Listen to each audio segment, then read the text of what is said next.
فقال الله تعالى في القرآن الكريم أعوذ بالله من الشيطان الرجيم بسم الله الرحمن الرحيم يا أيها الناس إنا خلقناكم من ذكر وأنثى وجعلناكم شعوبا وقبائل لتعارفوا إن أكرمكم عند الله أتقاكم إن الله عليم خبير. Wahai manusia, ya ayuhan nas, hai manusia, sungguh kami telah menciptakan kamu dari seorang laki-laki dan perempuan. Kemudian kami jadikan kamu berbangsa-bangsa dan bersuku-suku agar kamu saling mengenal. Sesungguhnya yang paling mulia di antara kamu di sisi Allah ialah orang-orang yang paling bertakwa. Sungguh Allah Maha mengetahui, Maha teliti. Surat Al-Hujurat ayat yang ke-13 yang sama-sama kita hormati ketua masjid beserta jajaran para tokoh, para alim ulama.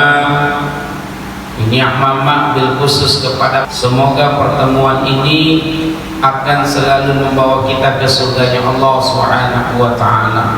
Semoga ayah, semoga bunda yang selalu terpanggil hatinya beribadah ke rumah Allah, yang terpanggil hatinya duduk dalam kajian majelis ilmu, semoga kita semua yang hadir pada maghrib menjelang isya ini ketika wafat Allah wafatkan dalam keadaan husnul khatimah, nanti Allah kumpulkan di surganya Allah Subhanahu wa taala. Amin ya rabbal alamin. Ada kajian yang agak beda pada hari ini yang mau saya sampaikan, karena pada hari ini saya ingin mengkaji sejarah, khususnya ulama-ulama, tokoh-tokoh orang Minang. Dan insya Allah kajian yang mau saya sampaikan ini karena berkaitan pada hari ini ayahanda bunda. Yang pertama, sejarah yang mau saya sampaikan adalah yaitu tentang Buya Nasir. Buya Nasir itu adalah seorang ulama dan seorang politikus, berasal dari Sumatera Barat, lahirnya di Alahan Panjang. Yang kedua, masalah tokoh nasional pula namanya Bung Hatta. Dan yang ketiga yaitu Buya Hamka. Maka saya ulang sedikit sejarahnya tentang Buya Muhammad Nasir. Siapa Buya Muhammad Nasir? Adalah tokoh yang berasal dari Sumatera Barat. Tahun 1950 Buya Muhammad Nasir diangkat menjadi menteri yang kelima oleh Soekarno tahun 1950. Di tahun 1951 Buya Muhammad Nasir mengundurkan diri menjadi menteri. Cuma 1 tahun dia menjadi menteri. Kenapa? Karena sudah tidak cocok pemahaman, pemikiran yang dibawa oleh Soekarno. Karena pemahaman yang dibawa oleh Soekarno yaitu beratnya dia kepada partai komunis, yang dibawa itu adalah Nasakom, nasionalis komunis. Yang kedua, di tahun 1950 tersebut, ketika pengibaran bendera, maka hijab muslimah sudah mulai dibatasi. Jadi sejak zaman Soekarno itu jilbab awal sudah mulai diprotes. Tuh. Lalu Buya Muhammad Nasir keluar dari kabinet Orde Lama, maka beliau bergabung dengan PRRI, Persatuan Revolusi Republik Indonesia, yang ada di Sumatera Barat.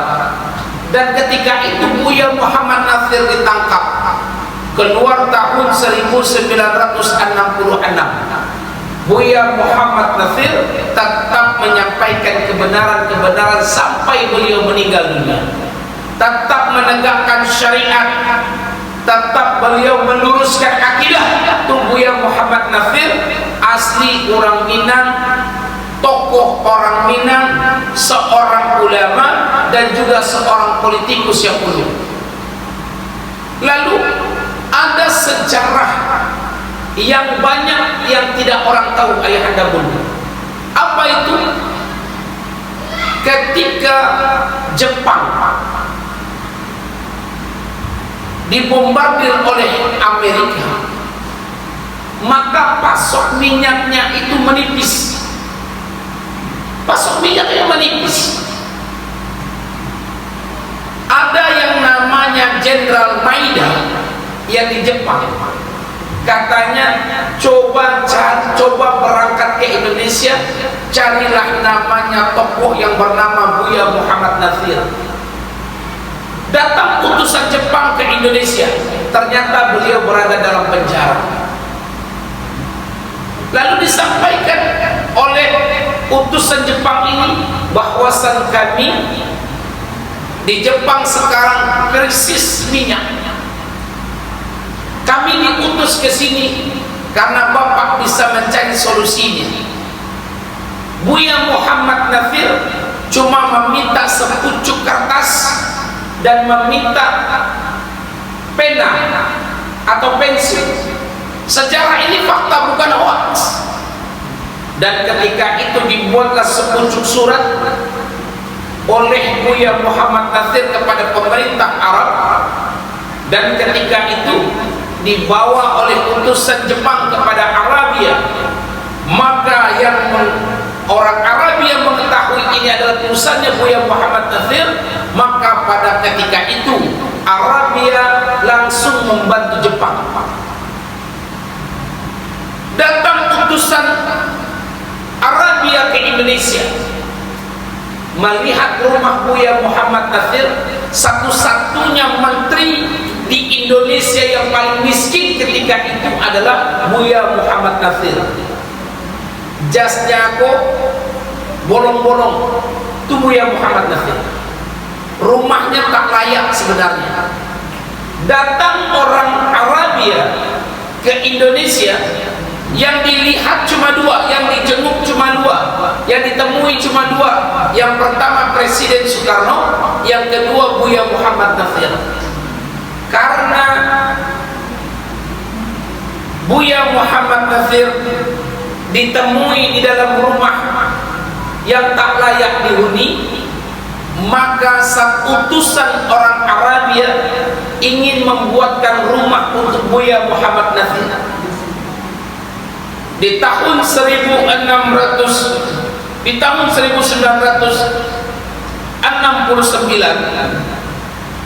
diturunkanlah dana sebanyak 1 miliar untuk membangun rumah Buya Muhammad Natsir. Kalau dibandingkan uangnya dengan sekarang, itu kurang lebih 1 triliun. Tapi Buya Muhammad Natsir, apa katanya ayahanda bunda? Bukan aku menolak. Kalau kau kabulkan permintaanku, kata Buya Muhammad Natsir, biarkanlah rumahku seperti ini. Yang kuharapkan keturunan, keponakan dan cucu-cucuku. Yang kuminta adalah, bisakah anak cucu keponakanku sekolah di Arabia? Maka ketika itu dikabulkanlah permintaan Buya Muhammad Natsir. Maka di tahun 70-an, orang yang kuliah di Arabia, di Mesir, kalau minta tanda tangan Buya Muhammad Natsir, kuliahnya gratis sampai dia tamat. Itulah salah satu sejarah Buya Muhammad Natsir. Buya Muhammad Natsir adalah orang yang pertama, kalau bukan dengan tanda tangannya, anak-anak kita mungkin sampai sekarang nggak bisa kuliah. di Arabia, di Mesir. Itulah salah satu sepak terjangnya Buya Nakhir, walaupun dia dipenjara di zaman Soekarno. Itu yang pertama. Yang kedua, Buya Hamka. Siapa Buya Hamka? Tokoh ranah Minang, bukan politikus, tapi seorang ulama. Ketika itu dibuat surat oleh Soekarno. Untuk apa? Untuk mengucapkan selamat Natal kepada saudara kita yang beragama Nasrani. Maka apa balasan Buya Hamka? Maafkan aku wahai saudaraku, bukan aku tak mau mengucapkan selamat Natal kepada kalian. Ini adalah masalah syariat, ini adalah masalah akidah. Maka kalau aku ucapkan kepada kalian selamat Natal, maka sama saja aku mengakui Nabi Isa alaihissalam adalah anak Tuhan. Kami yang beragama Islam, kami tidak pernah mengakui Nabi Isa itu adalah anak Tuhan, tapi dia adalah seorang Nabi dan Rasul. Maafkan aku saudaraku, kata Buya Hamka. Yang kedua, maafkan aku wahai saudaraku, aku tak bisa mengucapkan selamat Natal kepada kalian. Kalau aku ucapkan selamat Natal kepada kalian, berarti sama saja aku mengakui Nabi Isa alaihissalam lahirnya di bulan Desember. Kami yang beragama Islam, kami meyakini Nabi Isa alaihissalam lahirnya bukan di bulan Desember, bukan musim dingin, tapi Nabi Isa alaihissalam lahirnya di musim panas, di musim kemarau, antara bulan Juni dan Juli. Yang ketiga, maafkan aku wahai saudaraku, kata Buya Hamka, aku tidak bisa mengucapkan selamat Natal kepada kalian. Kalau aku mengucapkan selamat Natal kepada kalian, berarti sama saja aku mengakui Nabi Isa alaihissalam lahirnya di bawah pohon beringin. Dan kami meyakini Nabi Isa alaihissalam lahirnya bukan di bawah pohon beringin, tapi di bawah pohon kurma. Dan ketika surat itu dibaca oleh Soekarno, maka wajah Soekarno itu berubah kepada Buya Hamka. Dicari celah, dicari alasan, dan ketika itu Buya Hamka meminta memundurkan diri menjadi Majelis Ulama Indonesia, karena dia tidak mau mengucapkan selamat Natal, karena itu adalah masalah akidah. Dicari-cari kesalahan Buya Hamka. Di zaman Soekarno pun bukan Buya Muhammad Nakhir saja yang ditangkap, tapi Buya Hamka pun ikut dipenjarakan di zaman Soekarno. Maka ada salah satu tafsir Al-Adhar, yaitu dikarang itu di dalam penjara. Sampai-sampai ayahanda beliau yang pernah saya baca buku, ketika Buya Hamka itu sudah sakit keras di dalam penjara, tak lagi bisa membedakan mana kotoran mana makanan, tak ada terpanggil hati mereka untuk mengobati Buya Hamka. Bayangkan, paham maksud saya? Datang tuh dinyoleh ciri makanan. Begitu parahnya sakit Buya Hamka dalam penjara, tak mau mereka mengobati Buya Hamka. Tapi apa balasannya Buya Hamka kepada Soekarno? Tak pernah Buya Hamka itu merasakan dendam, tak pernah Buya Hamka merasakan sakit hati walaupun sudah dipenjarakan oleh Soekarno. Maka ketika Soekarno mendapatkan penyakit yang panjang, maka dia meminta kepada wazirnya, kepada orang yang di sampingnya, kepada orang yang mendampinginya, bahwasan kalau dia meninggal dunia, sampaikan maafku kepada Buya Hamka, dan aku ingin ketika aku meninggal dunia, Buya Hamka lah orang yang menjadi imam untukku. Bayangkan, itu tokoh nasional. Yang ketiga, orang Buya tapi politikus ulung, politiknya luar biasa. Salah satu tokoh berasal dari Sumatera Barat ikut merumuskan tulisan, pikiran, teks proklamasi. Bung Hatta. Dan ketika itu diangkatlah Bung Hatta menjadi wakil presiden Republik Indonesia yang pertama. Berjalannya waktu tentang Pancasila. Mungkin kalau banyak yang belajar tentang piagam Pancasila mungkin tahu tentang ini. Piagam Jakarta. Ketika itu di sila yang pertama adalah ketuhanan dan agama Islam, ada tulisannya tentang syariat agama Islam. Orang meminta untuk menghapus tentang syariat Islam. Menetes air mata Bung Hatta menghapus tentang syariat Islam. Tapi Bung Hatta dengan ikhlas menghapus syariat Islam, diganti menjadi Pancasila pertama, ketuhanan yang Maha Esa. Kenapa menetes air mata Bung Hatta menghapus tentang syariat ini? Karena kita adalah orang yang mayoritas agama Islam. Tapi bukan itu yang dipikirkan oleh Bung Hatta. Yang dipikirkan oleh Bung Hatta adalah kita bangsa yang besar, bersuku-suku, beragam bahasa, beragam budaya, beragam ras, supaya kita bersatu. Maka dihapuslah tentang syariat Islam, menetes air mata Bung Hatta. Maka di sila pertama itu menjadi ketuhanan yang Maha Esa. Di tahun 70-an di zaman Soeharto, itu sudah ada orang yang ingin mengatur suara azan. Lantang bahasa para ulama kita, termasuk Buya Muhammad Nafir, termasuk Buya Hamka, jangan kalian coba-coba mengatur suara azan, karena suara azan itu di tempat orang yang mayoritas, bukan orang yang minoritas. Suara azan itu adalah salah satu panggilan rohnya. Jangan coba-coba kalian mengatur suara azan. Sepakat ulama ketika itu ayahanda bunda, maka disimpan oleh Soeharto. Dan sekarang pemikiran-pemikiran Soekarno itu diteruskan oleh anak-anaknya sekarang.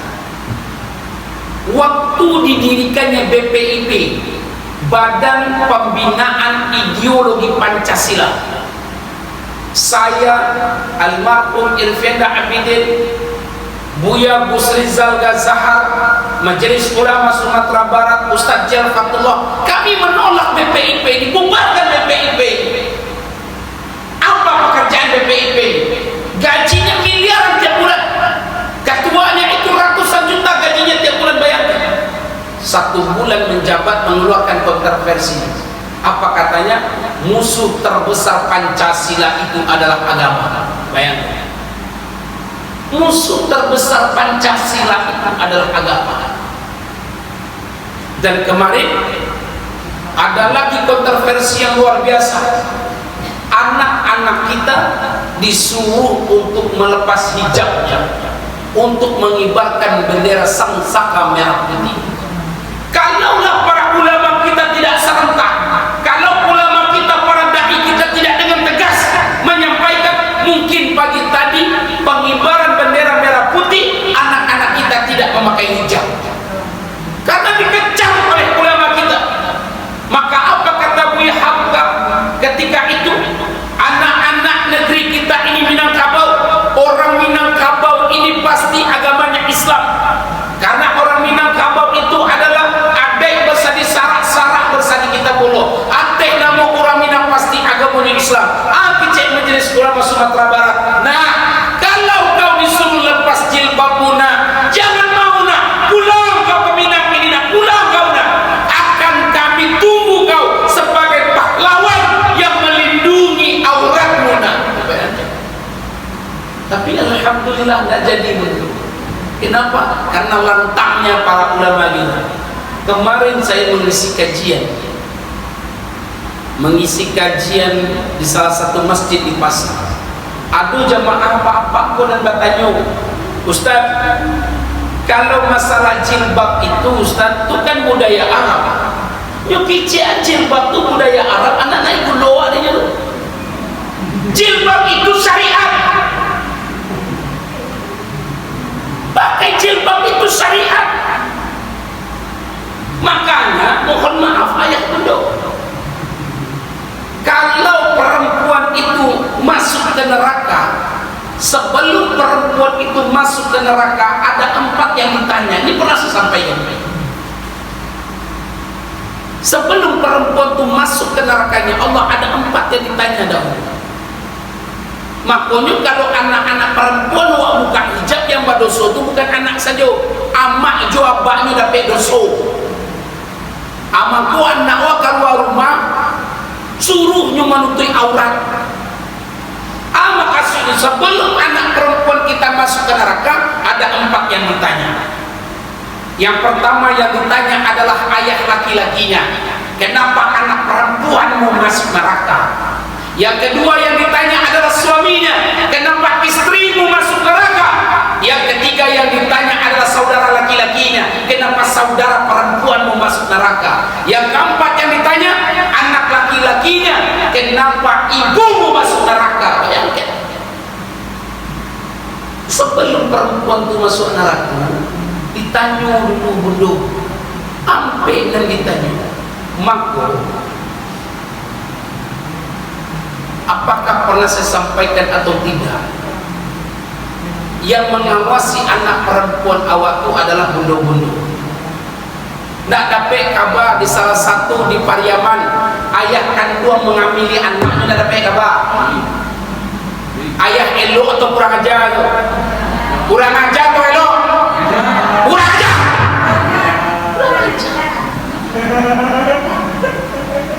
Kurang ajar. Lain binatang selain datang itu. Makanya kesalahan itu datangnya dari mana sebenarnya? Kesalahan itu datangnya dari keluarga kita juga. Apa coy itu Ustaz? Karena kita tidak menerapkan syariat. Makanya bundo-bundo sampaikan ke anak kepadusia wak. Nah, kaulah gadihna. Walaupun itu ayah kandung kaulah, jangan pakai yang terbuka juga. Pakai yang tertutup. Jangan ditampaknya ke tepung busuk tu. Sampaikanlah. Mohon maaf. Tutui aurat. Kau lebih parah lu. Adono mak-mak ini mudah-mudahan bukan di sini. Mudah-mudahan tak ada di situ. Kalau imam masjid gari tu gak ganteng sagete, agak rancak sagete, dia suruh anak gadingnya mantan sambah kemana? Dia suruh anak gadingnya mantan sambah kemari. Kan sama saya namanya aku nak gadirin, biar lah. Kan sama saya watak itu dia. Kan di situ nak ada orang nak budak. Nak ada di situ ada yang ada di jual negara ini nak, tapi yang duduk di situ. Sama saya makin nak gadi awak. Aku nak gadirin nak pakailah. Begitu. Ambillah. Kan sama saya mau itu dia. Ustaz itu bagus, tak Ustaz tidak bagus. Tak bagus bundo-bundo. Walaupun anak gadi awak rancak ibuangnya mancuang, jangan dijadikan anak gadi awak anak gadi murahan. Orang Minang kau tak jago anak gadinya.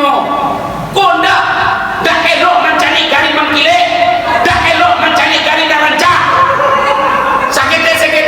Antan sampai ke sini nak, aku pacaran kau dinyo. Karabian. Apakah ini budaya Minangkabau? Indah do bundo. Indah. Kali nak ada si orang dan budak. Ada. Astagfirullahaladzim. Dan maga ini dan main mam jadi. Si orang dan budak. Dan maga. Hah? Nak elok mencari imam dan rancak lah. Oi kau. Kenapa jadi jauh? Ada apa bintinya dia? Astagfirullah.